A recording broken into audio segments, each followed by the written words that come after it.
Jamaah. Yeay. Alhamdulillah. Tepuk tangan lagi lebih semangat. Kita masih di Islam itu indah. Tepuk tangan terus, gerak terus biar semangat, biar gak ngantuk ya. Semangat, Masya Allah. Tema kita masih sama. Bahaya. Hal ini yang selalu membuat kita merasa miskin. Kira-kira apa lagi? Kita tanya sama Ustadz Syam. Iya. Ustadz Syam. Siap. Ada beberapa orang yang kalau sholat subuh di masjid buru-buru pulang. Alhamdulillah masih ke masjid tuh. Oh iya, alhamdulillah masih ke masjid. Ada. Di rumah. Siap. Lagi sholat subuh, buru-buru selesai biar tidur. Ayo. Oh, tidur habis sholat subuh. Iya, itu salah satu yang membuat merasa miskin apa enggak? Oh baik. Silakan Ustaz. Tapi guruku Ustaz Ahmad Khan, Ustaz Maulana, Mas Sony, jamaah di studio, jamaah di rumah. Al-Quran surah Al-Isra ayat 78, 79. A'udzu billahi minasy syaithanir rajim. Allah. أقم الصلاة لدلوك الشمس إلى غسق الليل وقرآن الفجر إن قرآن الفجر كان مشهودا ومن الليل فتهجد به نافلة لك عسى أن يبعثك ربك مقاما محمودا.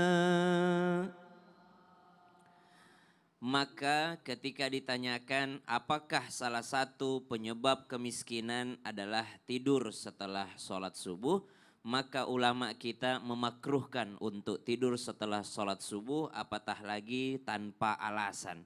Kecuali ada orang-orang yang memang ada alasan dan ada uzurnya. Misal beberapa orang bertugas sebagai seorang security. Ya dia berjaga malam sampai waktu subuh. Kemudian setelah dia sholat subuh mungkin waktunya dia beristirahat. Ada beberapa orang yang dalam pekerjaannya, dalam mencari nafkahnya memang di malam hari. Namun sebelum masuk kepada hal tersebut ada sesuatu yang sangat menarik. Daripada nasihat dari istri Nabi Daud alaihissalam. Kalau istri Nabi Daud berarti ibunya Nabi Sulaiman. Nabi Sulaiman alaihissalam dikenal sebagai manusia yang sangat kaya raya. Jabatan punya, kekayaan punya, kecerdasan punya. Siapa itu Nabi Sulaiman alaihissalam. Dan itu adalah mukjizat dari Allah Subhanahu wa taala. Ternyata salah satu nasihat ibundanya kepada anaknya yaitu Nabi Sulaiman alaihissalam, wahai anakku, kalau malam tuh jangan dipenuhi dengan tidur. Minimal engkau ada bangun sedikit di malam hari karena itulah yang akan mendatangkan keberkahan. Jadi selain daripada tidur subuh, ternyata di malam hari kita diminta tadi ayatnya fatahajjad. Ada sholat tahajud, itu yang membuka pintu rezeki selapang-lapangnya. Kemudian habis sholat subuh ternyata disunnahkan kita untuk apa? Berjalan mencari rezeki. Keberkahan yang didapatkan tidak bisa dihitung dengan hitungan duniawi. Kenapa? Karena malaikat yang mendoakan orang-orang di pagi hari. Allahumma barik li ummati fi bukuriha. Nabi SAW mendoakan orang-orang di pagi hari. Doa Nabi Muhammad pasti diterima oleh Allah Subhanahu wa taala. Yang kedua doa malaikat. Malaikat itu mendoakan orang-orang di pagi hari. Orang-orang yang mana? Orang-orang yang senantiasa memberikan hartanya, membantu orang lain, produktif di pagi hari, maka dimintakan kepada Allah Subhanahu wa taala agar Allah menjadikan khulafa, dijadikan daripada pengganti apa yang dia keluarkan di pagi hari. Maka hukum tertidur setelah sholat subuh adalah makruh hukumnya. Tidak sampai haram, cuman adalah sesuatu yang banyak ditinggalkan keberkahannya. Lalu apa yang bagus dilakukan setelah subuh hari? Ada penelitian yang mengatakan bahwasanya di pagi hari itu otak lagi fresh-freshnya. Lagi bagus-bagusnya belajar, lagi bagus-bagusnya menghafal, lagi bagus-bagusnya untuk melakukan kreativitas. Maka dari itu rezeki terbuka luas. Kenapa? Wa ma min dabbatin fil ardi illa 'ala Allahi rizquha wa ya'lamu mustaqarraha wa mustauda'aha. Sudah dibagikan rezeki tersebut, akan tetapi ada syaratnya. Bagi siapa? Bagi mereka yang senantiasa berikhtiar dan mengembalikan kepada Allah Subhanahu wa taala. Jadi jawabannya sangat sayang sekali kalau kita melewatkan keberkahan pagi hari. Dan wabil khusus bagi mereka yang sholat subuh, Masya Allah tambah lagi keberkahannya, tambah lagi dengan bangun sebelum subuh. Masya Allah, semoga yang ada di sini semuanya dapat keberkahan yang lebih dari Allah Subhanahu wa Ta'ala. Amin, ya Rabbal Alamin. Terima kasih Ustadz Sama-sama, Syam. Sony. Tepuk tangan lagi untuk kita semua. Yuk sama-sama ya, kita masuk lagi ke segmen Tanya Dong Ustadz. Kami semua tanya dong Ustadz. Yang mau nanya boleh. Saya sengaja mancing. Buru-buru banget gak tangannya. Pengen masuk TV katanya. Yuk kita cariin TV, kita coba muat gak masuk ya ke dalam ya. Setrum dong. Silakan Ibu berdiri Bu.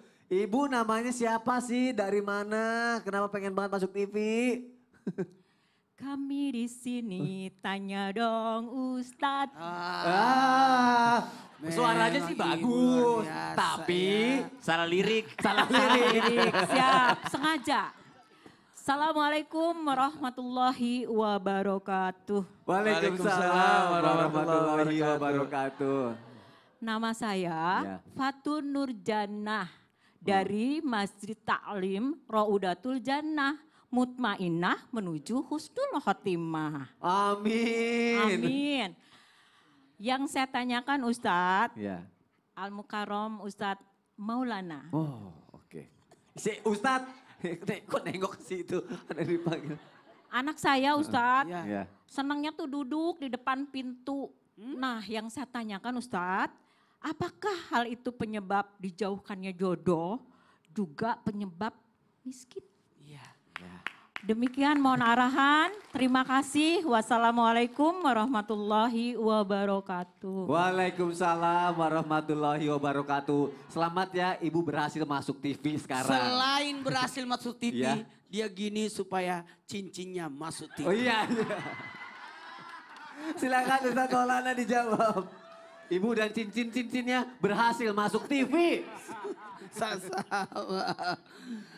Saya selamatkan. Makasih banyak Ibu. Apa penyebab seret rezeki? Susah masuk rezeki? Karena Anda yang menghalangi rezeki itu masuk. Kenapa bisa? Duduk di depan pintu. Menghalangi orang lewat. Satu, menghalangi orang. Yang kedua, mengganggu orang yang menyebabkan orang jengkel. Apa sih udah di pintu? Mau diusir gak enak. Masalahnya dia yang punya rumah. Benar. Itu. Apalagi tidak tertib, tidak beradab karena duduk bukan pada tempatnya. Nah itu. Sehingga rezekinya mandek. Apalagi? Orang yang duduk di depan pintu, apalagi di tengah jalan, itu membahayakan. Iya. Ya iya, ngapain di tengah jalan? Ketabrak dong. Ya, kenapa? Satu pembahasan disampaikan oleh alim ulama kita, Masya Allah, tabarakallah, luar biasa pemikirannya. Bahwa ketika orang duduk di depan pintu, selain seret rezekinya, jodohnya juga susah. Karena disebabkan kita tidak tahu orang yang jalan itu niatnya apa. Justru kita tidak boleh berada di pintu. Justru ditutup pintu, bahkan nunggu orang siapa sih yang datang. Untuk mengetahui, kita tidak tahu tujuannya orang datang untuk apa. Jangan sampai membahayakan diri kita. Jadi sebenarnya untuk kebaikan kita, untuk keselamatan kita, agar supaya kita tidak dibenci orang dan hiduplah dalam tatanan tertib. Oh, Masya Allah. Kalau mau duduk di kursi, bukan Iya. di jalanan, Tapi- apalagi di pintu. Tapi tadi belum lengkap Ustadz. Ya. Sebenarnya Ibu itu ngejelasin duduknya di depan pintu tol. Jangan. Tepuk tangan untuk ibunya. Terima kasih Ustadz Maulana untuk jawabannya. Ya Allah. Kalau di pintu tol berarti anaknya pegawai itu. Ya jagain. Orang itu kan pakai otomatis juga nggak dibuka tutup sendiri. Terima kasih izin. Ada yang kembar 3, Masya Allah. Kasih sudah datang ya Bapak. Nah, Upin Ipin tambah kakaknya. Masya Allah. Ibu boleh nanya Ibu? Silakan berdiri. Namanya siapa? Assalamualaikum warahmatullahi wabarakatuh. Waalaikumsalam warahmatullahi wabarakatuh. Perkenalkan nama saya Rita Pujiani dari Majelis Taklim Rodotul Jannah, Kelurahan Palasari, Kecamatan Cibiru, Kota Bandung. Tepuk tangannya dong. Izin bertanya Ustadz kepada Pak Ustadz Ahmad Khan. Iya. Ibu nanya apa? Malah bengong. Tanya silakan. Mau lihat Pak ini Sony gitu, jadi saya bingung. Oh, Jadi iya. bengong. Mau bertanya Pak Ustadz, emangnya kalau orang yang suka megang tangan di pinggang, ya tolak pinggang, bisa membuat kita merasa miskin nggak ya? Oh pantesan ibu dari tadi begini-gini Iya. terus ya. Oh. Ya, karena saya suka begini di Oh kantor. gitu. Terima kasih itu Pak Ustadz yang saya tanyakan. Wassalamualaikum. Assalamualaikum warahmatullahi wabarakatuh. Waalaikumsalam warahmatullahi wabarakatuh. Bener gak Ustadz Ahmad Khan? Tolak pinggang bisa membuat miskin. Ada-ada aja pertanyaannya ya. Ya ini uniknya Islam itu indah. Oh, gitu? Kita jadi tahu apa yang orang lain nggak tahu kan. Gitu. Wah kalau gitu mohon dijelaskan Ustadz Ahmad Khan silakan. Jamaah Islam itu indah yang dirahmati oleh Allah Subhanahu Wa Taala. Apakah benar seseorang yang dia melakukan tolak pinggang ini dapat menyebabkan dia merasa miskin ataupun rezekinya menjadi seret? Dijelaskan di dalam kitab Sahihul Bukhari dan Sahih Muslim, ada satu hadis yang datang daripada sahabat Abu Hurairah radhiyallahu taala anhuma, bahwasanya baginda Rasul Nabi Muhammad sallallahu alaihi wasallam naha anir rajul an yusalliya muhtasiran.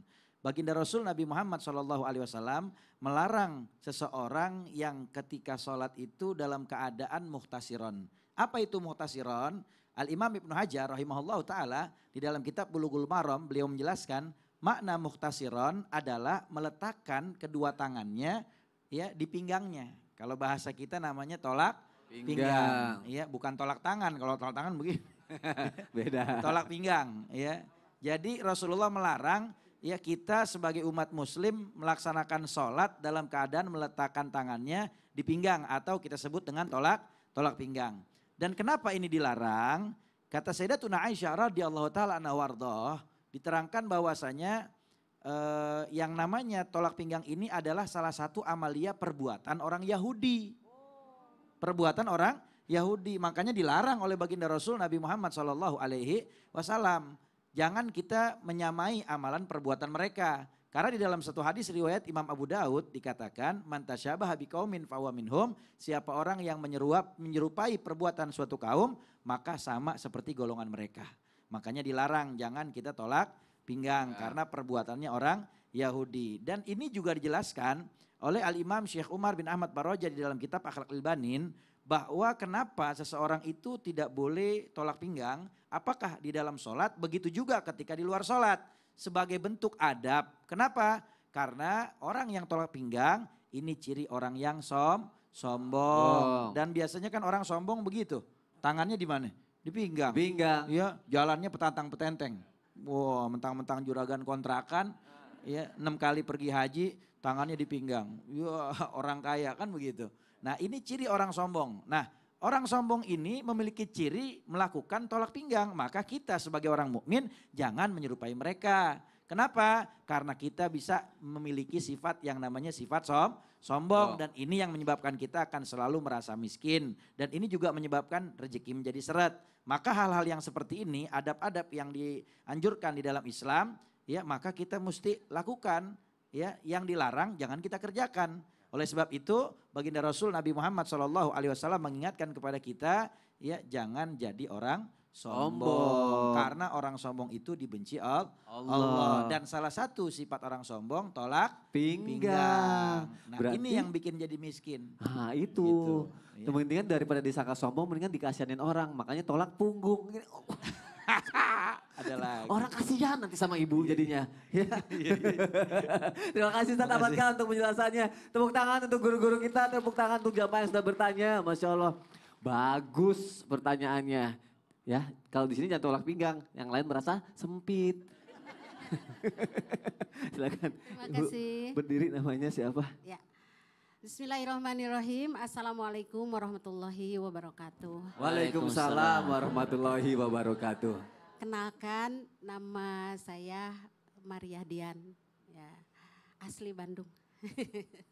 Masya Mau Allah. bertanya nih khusus kepada Ustadz Sam. Ustadz Syam, Boleh? boleh. Bu. Ya, begini Ustadz, saya pertanyaan ini pertanyaan mungkin mewakili yang lain tapi juga sering saya lakukan. Jadi Ya. begini, sering memakan makanan yang panas ya. Minuman yang panas Bu debus apa gimana? ditiup-tiup ya seperti Oh, makan iya. bakso, Oh. makan apa kan, enak gitu rasanya teh. Katanya itu akan membuat kita merasa miskin gitu. Itu gimana tuh Ustadz? Oh biar ya? cepet dingin ditiup. Cek ditiup-tiup gitu. Berarti ibu iya. sukanya makanan panas atau makanan dingin? Makanan panas. Makanan panas, kenapa ditiup? Kan biar cepet dingin. Oh, berarti sukanya dingin atau Katanya kan panas? suka dingin. Katanya sukanya panas. Iya benar juga. Kenapa Iya, iya. ditiup? Kenapa ditiup? Kenapa ya? Gak usah dijawab dah. Kebiasaan mungkinnya Ustadz ya. Terima kasih ya. Assalamualaikum warahmatullahi wabarakatuh. Waalaikumsalam warahmatullahi wabarakatuh. wabarakatuh. Silakan Ustaz Syam. Leh uga nih Ustaz ya jokesnya. Tapi guru-guru yang dimuliakan Allah Subhanahu wa taala, Al-Qur'an surah Al-Hasyr ayat 7. A'udzu billahi minasy syaithanir rajim. Allah. Ma afa Allahu ala rasulihi min ahlil qura. فلله وللرسول ولذي القربى واليتامى والمساكين وابن السبيل كي لا يكون دونة بين الأغنياء منكم وما الرسول فخذوه وما نهاكم عنه فانتهوا واتقوا الله إن الله شديد العقاب.